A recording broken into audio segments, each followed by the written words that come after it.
Praise the lord, హల్లెలూయా. అందరూ బాగున్నారండి? ఇది నా వాగ్దానము.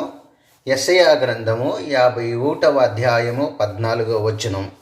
కృంగబడిన వాడు త్వరగా విడుదల పొందును. దేవునికి స్తోత్రం కలుగునుగాక. హల్లెలూయా.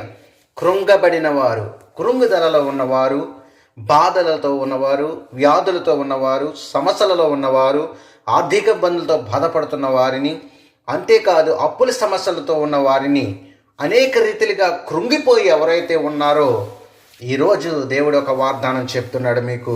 అదేంటంటే, మీరు కృంగి ఉన్నారా? అయినట్లయితే ప్రభునామంలో ప్రార్థన చేయండి, మీరు త్వరగా విడుదల పొందుదురు. కాబట్టి విడుదల కావాలంటే ప్రభు యేసుక్రీస్తు యొద్దకు రండి. దేవుడు మిమ్మల్ని విడిపించబోతున్నాడు. పరిశుద్ధాత్ముడానికి స్తోత్ర. ఈ వాగ్దానం ప్రతి ఒక్క జీవితంలో నెరవేర్చి నడిపించమని యేసు నామములో ప్రార్థిస్తున్నాం.